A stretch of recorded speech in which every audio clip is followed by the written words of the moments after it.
சிறகடிக்க ஆசை சீரியல்ல அடுத்து வர எபிசோட்ல என்ன மாதிரியான ட்விஸ்ட் எல்லாம் இருக்க போகுதுங்கிறத இந்த வீடியோல பார்க்கலாம்.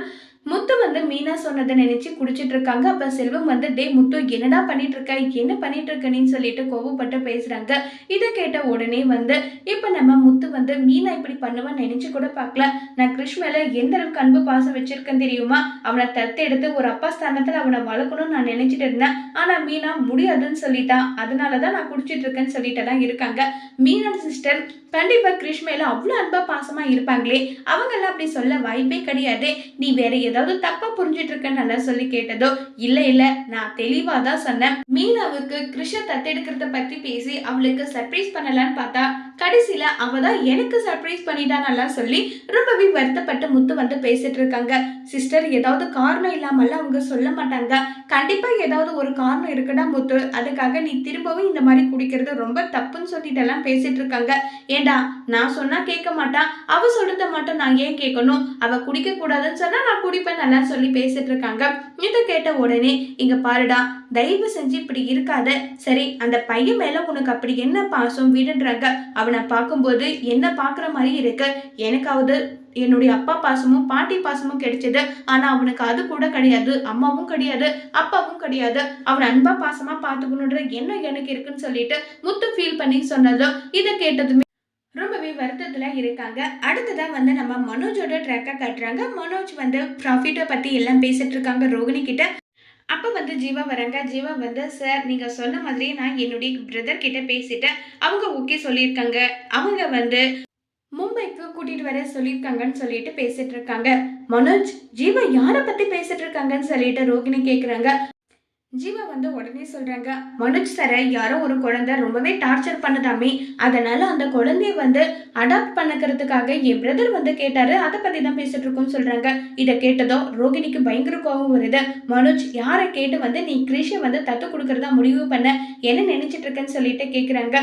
ரோகிணி இதெல்லாம் உனக்கு சொல்ல முடியாது, அம்மாவும் இதை பத்தி தான் பேசினாங்க, எனக்கும் அதுதான் எனக்கு சரிப்பட்டு வந்தது, நம்ம ஒன்றும் வேற எங்கேயும் எதையும் பண்ணலையே, அந்த பையனுக்கு சேஃபான இடத்தை வந்து தேடி நம்ம விட போறோம் அவ்வளவுதானேன்றாங்க. இந்த விஷயம் மட்டும் தெரிஞ்சா முத்து உன்னை என்ன பண்ணுவாருன்னு தெரியுமா, முத்துக்கு இந்த விஷயம் தெரிஞ்சா என்ன நடக்கும் தெரியுமா, நான் தான் முத்துவோட அண்ணன், அவெல்லாம் ஒன்றும் என்ன பண்ண மாட்டான், நான் எடுத்த முடிவு எடுத்ததான்னு சொல்லிட்டு இப்ப வந்து மனோஜ் அங்க இருந்து போறாங்க. இப்ப ரோகிணிக்கு என்ன பண்றதுனே தெரியல. நான் வேற இவர் கூட சேர்ந்து அன்பா பாசமா எப்படியாவது நம்ம கிருஷ ஆக்கலான்னு பார்த்தா இவர் வந்து ஊரை விட்டே வந்து நம்ம பையனை அனுப்பணும்னு நினைக்கிறாங்களேன்னு சொல்லிட்டு ரோகிணி கோபத்துல இருக்காங்க. இப்ப விஜயா உட்கார்ந்துட்டு இருக்காங்க. விஜய் உட்கார்ந்ததுமே அம்மா அம்மா உனக்கு ஒரு விஷயம் தெரியுமா, நான் எவ்வளவு சூப்பரான ஒரு ஏற்பாடு பண்ண அந்த கிருஷ்ணன் இந்த வீட்டை விட்டு துரத்துறதுக்காக, கடைசியில ரோகிணி வேண்டவே வேண்டான்னு சொல்லிட்டான்னு சொல்றாங்க. உடனே என்ன ரோகிணி எதுக்காக அந்த பையன் வந்து இங்க இருக்கணும்னு சொல்லிட்டு நீ கேட்டுட்டு இருக்கேன்னு சொல்றாங்க. முத்துவால மீனாவால தான் சொல்லிட்டு எல்லாம் பேசுறாங்க. அம்மா நான் வந்து மும்பைக்கு அனுப்புறதுக்கு பிளான் பண்ணிட்டேன், எல்லாமே ஓடிடுச்சு, டே எவ்வளவு செலவானாலும் அந்த வேலையை பண்ணுடான்னு சொல்லிட்டு பேசிட்டு இருக்காங்க. கரெக்டா அந்த இடத்துல மீனா வந்துட்டாங்க. மீனா வந்ததுமே வந்து விஜயா உடனே பேச்ச மாத்துறாங்க. அம்மா என்னம்மா நான் என்ன பேசிட்டு இருக்கேன், நீ என்னம்மா பண்ணிட்டு இருக்க, டே திரும்பி பாருடான்னு சொல்லிட்டு சைகை பண்ணதும் அங்க மீனா இருக்கிறத பார்த்ததும் மீனா எனக்கு போயிட்டு காஃபி சூடா போட்டு எடுத்துட்டு வான்னு சொல்லிட்டு மீனாவை அனுப்பிடுறாங்க. இப்ப மீனாவும் அங்க இருந்து போறாங்க. இங்க பாரு எந்த அளவுக்கு எவ்வளவு சீக்கிரம் அந்த பையன்கிட்ட நெருங்கி பழகி அவனை அனுப்ப முடியுமோ அந்த அளவுக்கு அனுப்புற வழிய பாருடன்னு சொல்லிட்டு விஜயாவும் சொல்லிட்டு போயிடுறாங்க. இப்ப நம்ம மனோஜும் அதை பத்தி யோசிச்சுட்டு இருக்காங்க.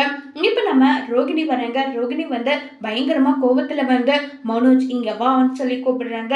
என்ன ரோகிணி உன் குரலே வேற மாதிரி மாறிடுச்சு, நான் இப்ப ரோகிணி கிடையாது கல்யாணி, எவ்வளவு தைரியம்னா என் பையனை வந்து நீ பார்சல் பண்ணி அனுப்பணும்னு சொல்லிட்டு முடிவு பண்ணிருப்ப, உன் அம்மாவுக்கு என்ன நடக்கும்னு பாத்தியில்ல, இங்க பார் நான் என்ன சொல்றேனோ அதுபடிதான் நீ கேட்டுட்டு இருக்கணும், அதை விட்டுட்டு நான் சொல்றதை தவிர வேற ஏதாவது செஞ்ச உனக்கு என்ன பண்ணுன்னு எனக்கு தெரியாது, உன்னுடைய அம்மாவோட அஸ்தியை நீ கரைக்கிறதா இருக்கும்னு சொல்லிட்டு ரோகிணி எந்த அளவுக்கு மனோஜை பயன்படுத்த முடியுமோ அந்த அளவுக்கு பண்றாங்க.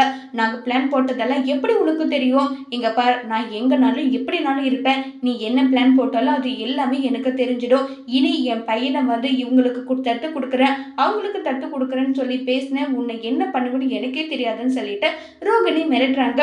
மிரட்டிட்டு அப்படியே ரோகிணி மயக்கம் போட்டு விழுந்துடுறாங்க.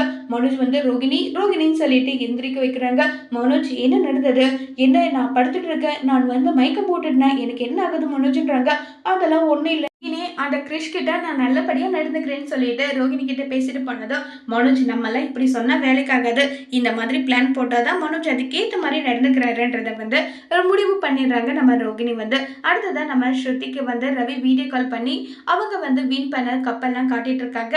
ரொம்ப சூப்பரா இருக்கு அப்படி இப்படி நல்லா பேசிட்டு ஸ்ருதி வச்சதும் கரெக்டா ஸ்ருதியோட அம்மா அங்க வராங்க. மொழி எங்க மாப்பிள்ளன்றாங்க. என்ன மம்மி உங்க மாப்பிள்ளை மேல எல்லாம் ரொம்பவே பாசம் வந்திருக்கு, அதிசயமா இருக்கு, எங்க போயிருக்காரு அவருன்னு சொல்லி கேக்குறாங்க.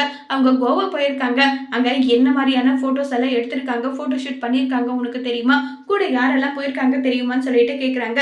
ஏகப்பட்ட பேர் போயிருக்காங்க, அதுல என்ன இருக்கு, இல்ல நீத்துவும் கூட சேர்ந்து போட்டோ எடுத்திருக்காங்க, அதை வந்து என்னுடைய ஃப்ரெண்ட்ஸ் வந்து அனுப்பி விட்டுருக்காங்கன்னு சொல்றாங்க. இங்க பாரு, நீ வந்து கூட போயிருக்க வேண்டியதானே, எதுக்காக நீத்துவ எல்லாம் ரவி கூட வந்து க்ளோஸா பழக வைக்கிறேன்னு சொல்லி கேக்குறாங்க. இங்க பாரு மம்மி, எனக்கு என் ரவி பத்தி தெரியும், யாரு என்ன பண்ணாலும் அதை பத்தி எல்லாம் எனக்கு எந்த கவலையும் கிடையாது. என் ரவி எப்படிப்பட்ட ஜென்டில்மேன் எனக்கு தெரியும், நான் அவர் மேல முழு நம்பிக்கை வைக்கிறேன். இந்த அளவுக்கு உன் புருஷன் மேல நீ நம்பிக்கை வைக்காத, நான் சொல்றத கேளுன்னு சொன்னாலும் அச்சா வந்து எத்தனையோ ஒரு வெளிநாட்டுக்கு எங்கனாலும் போயிருக்காரு, உடனே நீ என்ன பயந்துட்டு இருந்தியா, அச்சா மேல நீ வைக்கிற நம்பிக்கை மாதிரிதான் நான் வைக்கிறேன்னு சொன்னதும், சரி வா புதுசா ஒரு ஸ்வீட் செஞ்சிருக்கேன் சாப்பிட்டு பாருன்னு சொன்னதும் கோவமா இவ சொல்றதை கேட்க மாட்டேன்றான்னு சொல்லி ஸ்ருதியோட அம்மா கிளம்பி போயிடுறாங்க. இப்ப ஸ்ருதி அதை பத்தி நினைக்கிறதே கிடையாது. ஸ்ருதி ஒரு பக்கம் ரொம்பவே வந்து டென்ஷன்ல இருக்காங்க. எல்லாரும் இப்படி நினைக்கிறாங்க, என்னுடைய ரவி பத்தி எனக்கு தெரியும், ரவி பத்தி யார் என்ன சொன்னாலும் எனக்கு அதை பத்தி கவலையே கிடையாதுன்னு சொல்லிட்டு பயங்கர சந்தோஷத்துல இருக்காங்க ஸ்ருதி. அதோட இந்த எபிசோட முடிச்சிருக்காங்க.